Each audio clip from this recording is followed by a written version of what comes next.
सुस्वागतम. लग्नाची बीडी मालिकेच्या आजच्या भागामध्ये आपण पाहणार आहोत की राघवने सिंधूच्या अंगावर फेकून दिलेला चेक सिंधू ही आपल्या हातात घेते आणि म्हणते की IPS राघव रत्नपारखी, माझ्या लेकी तुमच्या ह्या पैशाची किंमत, असे म्हणत सिंधू आता तिच्या हातातील चेक राघव त्या तोंडासमोर फाडून त्याचे तुकडे राघवच्या अंगावर फेकते. तेव्हा सर्वांना मोठा धक्का बसतो. तर सिंधू म्हणते, ही आहे माझ्या लेकी तुमच्या पैशाची किंमत. सिंधू म्हणते की तुम्हाला जर असं वाटत असेल ना पैसे देऊन सर्व काही विकत घेता येतं, तर तसं नाही आहे. कारण मी फक्त एका आईसाठी इथे आलेत. कारण आपल्या मुलाला त्रास झाला तर आईला काय होतं याची मला ना पूर्ण कल्पना आहे. सिंधू म्हणते की मला मधुराणीने फोन केला म्हणून मी इथे आले, नाही तर कदाचित इथे मी कधीच आले नसते. तेव्हा ऋतुराज म्हणतो की सिंधू मला एक सांग ना, तू तर कधीच आई होणार नव्हती, मग ही सावी कुणाची मुलगी आहे? तेव्हा काकू म्हणते की ऋतुराज, तू उगाचच प्रश्न विचारतो कशाला? या मुलीशीही आपला काही संबंध नाही आणि आता या बाईशी सुद्धा आता आपला काही संबंध नाहीये. तेव्हा सिंधू म्हणते की सॉरी मधुताई, त्याच्या वडिलांची आणि घरच्यांची जर इच्छा नसेल तर मी वेणूची ट्रीटमेंट करू शकत नाही. सिंधू म्हणते ट्रीटमेंट तर बाजूलाच राहिली, घरातच भांडणं होतात आणि त्यामुळे त्याचा वेणूलाच त्रास होईल. मधू म्हणते की सिंधू असं करू नकोस, मी खूप डॉक्टरांची ट्रीटमेंट घेतली पण फक्त तुझ्याच औषधाने वेणूला गुण आलाय.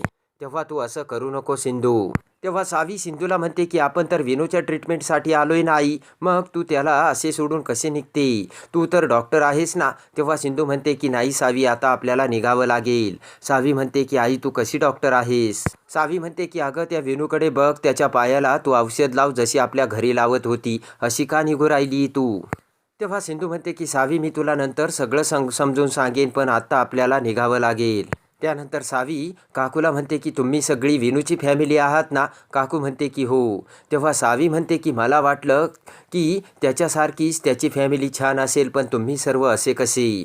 सावी म्हणते की घरी आलेल्या पाहुण्यांना पाणीसुद्धा विचारत नाही आणि काहीच विचारत नाही, असे कसे तुम्ही? तेव्हा सर्वांना मोठा धक्का बसतो. सावी म्हणते की जर आमच्या घरी कुणी आलं तर आई त्याला जेवल्याशिवाय जाऊ देत नाही. तर सिंधू म्हणते बस झालं सावी आता.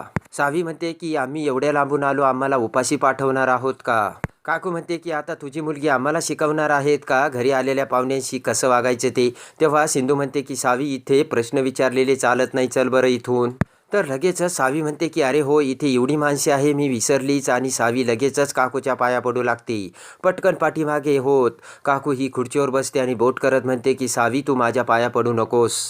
काकू म्हणते की माझ्या पाया पडू नकोस. तेव्हा सावी म्हणते की असं कसं? पाया पडल्यानंतर आशीर्वाद द्यायची पद्धत असते, तुम्ही नाही देणार का? तर काकू म्हणते की मला सगळं समजतं, पण मी तुला आशीर्वाद द्यायची तुला काही गरज नाही. सावी म्हणते की तुमचं तर सगळेच ऐकतात, मग तुम्ही कुणाचं ऐकता ते सांगा, मग मी त्यांना जाऊन सांगते की लहान मुलांना आशीर्वाद द्यायचा असतो. सावी म्हणते की आजी माझ्या आईने मला सगळं शिकवलंय बरं का, देताय ना मला आशीर्वाद? तर काकू म्हणते की अजिबात नाही.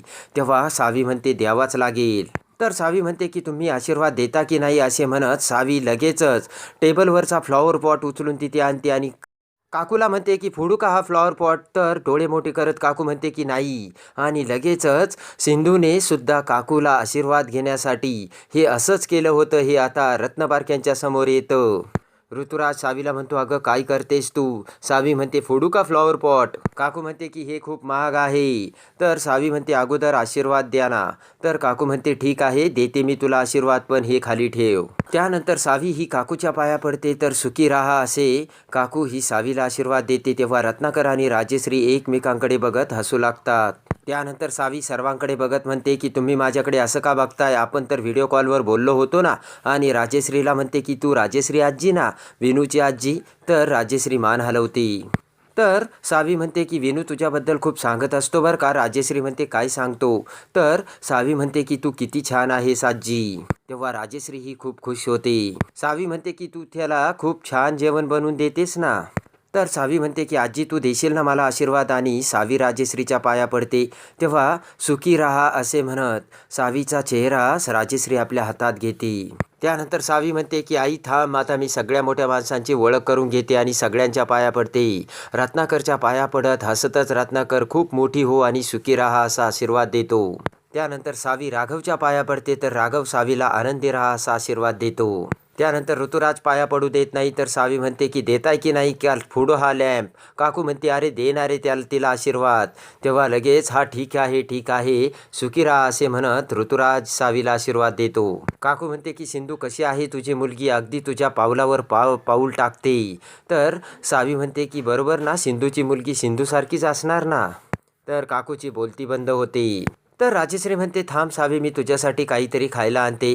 तर सिंधू म्हणते की नाही आई, मी बाहेर देईल तिला काहीतरी खायला. तेव्हा सावी म्हणते की आत्ता मी जाते, पण मी पुन्हा येईल बरं का, आणि सर्वांना सावी बाय करते. त्यानंतर सिंधू ही रागाने तेथून निघून जाते. तेव्हा राघवला राग येऊन राघव त्याच्या बेडरूममध्ये जाऊन वस्तू इकडच्या तिकडे फेकू लागतो. तर मधू तिथे येते आणि म्हणते की काय झालं राघव. तर राघव म्हणतो की तू कशाला बोलवलंस त्या सिंधूला इथे, आपण जगातल्या बेस्टातल्या बेस्ट डॉक्टरांकडे वेणूची ट्रीटमेंट केली असती.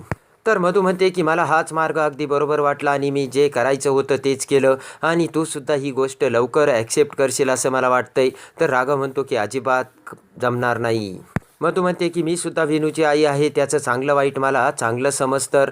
तेव्हा सिंधूची ट्रीटमेंट ना वेणूला गुण आला हे मला चांगलं माहिती आहे. मधू म्हणते की राघव तुझ्यामध्ये आणि सिंधूमध्ये पर्सनल इश्यू असल्यामुळे तू वेणूची ट्रीटमेंट करत नाहीये, पण तू एक लक्षात घे, फक्त सिंधूच वेणूला बरी करू शकते. तर मधू म्हणते की राघव मी तुला स्पष्ट सांगते, वेणूसाठी सिंधू ही बेस्ट डॉक्टर आहे, तिच्यासारखी डॉक्टर आपल्याला भेटू शकत नाही, आणि हेच बेस्ट आहे की तू वेणूची ट्रीटमेंट सिंधूशी कर. तेवढ्यात वेणू तिथे येत म्हणतो की मम्मा, आणि त्या वस्तू इकडे तिकडे पडलेल्या बघून म्हणतो या रूमला काय झालं. मधू म्हणते की अरे मी आवरत होते ना, तेव्हा मी सर्व वस्तू पुन्हा लावून ठेवते. तर वेणू म्हणतो की मग डॉक्टर काकू कुठे गेल्यात. तर राघव हा रागाने सोप्यावर बसतो. तेव्हा वेणू म्हणतो की सांगा ना बाबा, डॉक्टर काकू मला बऱ्या करायला आल्या होत्या, तर मग त्या घरात का नाही. तर वेणू म्हणतो की मम्मा सांग ना मला, त्या मला न विचारता निघून गेल्यात का. तेव्हा मधू ही राघवकडे येत म्हणते की राघव दे आता तुझ्या मुलाच्या प्रश्नाचं उत्तर. तेव्हा राघव हा वेणूकडे बघू लागतो. इकडे आता सिंधू ही सावीला घेऊन तिच्या घरी येते. तेव्हा सावी म्हणते की आई, आपण वेणूच्या घरी का नाही थांबलो, वेणूचं घर किती मोठं आहे. सावी म्हणते की मला तर घर खूप आवडलं, आणि ती राजश्री आजी किती चांगली आहे. सावी म्हणते की त्यांच्या घरात किती माणसं आहेत, विचार कर ना तू आई, आपल्या घरात जर एवढी माणसं असती तर आपण किती आनंदात राहिलो असतो. तर सिंधू ही रडू लागते. तेव्हा कान पकडत सावी म्हणते की मी वेणूच्या फॅमिलीबद्दल बोलले म्हणून तू रडतेस का, मी प्रॉमिस करते आई मी पुन्हा नाही बोलणार. तर सिंधूला अजूनच डोळ्यात पाणी येतं. सिंधू ही सावीला मिठी मारते. तर सावी म्हणते की आपण त्यांच्या इकडे नको जायला, चल आपण आई गावाला निघूयात. त्यानंतर सिंधू ही सावीकडे बघत विचार करते की सावी तुझ्या फॅमिलीचं कौतुक करतंय ना, ती फॅमिली तुझीच आहे, मला तुला सगळं खरं सांगायचंय. राजश्री आईसुद्धा तुझीच आहे आणि रुक्मिणी काकूसुद्धा तुझीच आहे, असा विचार करत सिंधू ही मनाशी बोलते. सावीकडे बघत सिंधू विचार करते की मला तुला सर्व सांगावंसं वाटतंय, पण मी तुला नाही सांगू शकत, ती सर्व फॅमिली म्हणजे तुझीच फॅमिली आहे. इकडे राघव मधूला म्हणतो की तू सिंधूला इथे आणून खूप मोठी चूक केलीस. मधू म्हणते की मग मी काय करायला हवं होतं, वेणूकडे फक्त बघत बसायचं का. वेणू म्हणतो की बाबा तुम्ही मम्माला का रागवताय, डॉक्टर काकू का निघून गेल्या, त्यांनी तर मला प्रॉमिस केलं होतं. तर मधू म्हणते की बाळा मी डॉक्टर काकूंची तुला ट्रीटमेंट मिळण्यासाठी खूप प्रयत्न केला, पण बाबांची इच्छा नाही ना तू सावी आणि डॉक्टर काकूंशी बोलावं म्हणून. तर विनू म्हणतो की नाही, मला फक्त डॉक्टर काकूंकडूनच ट्रीटमेंट घ्यायची. तर मधू म्हणते की बाळा असा हट्ट करायचा नाहीये. तर विनू म्हणतो की नाही, मला फक्त डॉक्टर काकूंची ट्रीटमेंट हवी आहे, आणि रागाने विनू तिथून निघून जातो. ते बघून मधू रागाने राघवला म्हणते की बघतोस का राघव तुझ्या मुलाची काय अवस्था झाली. तर लगेचच राघवला मोठा धक्का बसतो आणि अखेर राघव हा वेणूची ट्रीटमेंट सिंधूशी करण्यासाठी पुन्हा सिंधूकडे येतो आणि सिंधूला म्हणतो की तुमचे सर्व सामान पॅक करून माझ्यासोबत चला. तर सिंधू म्हणते की मी तुमच्यासोबत का येऊ. तर राघव म्हणतो की मी वेणूचा बाबा म्हणून तुला सांगतोय. राघव म्हणतो की त्याला मदतीची गरज आहे आणि त्यासाठी तुम्ही माझ्या घरी येणार आहात.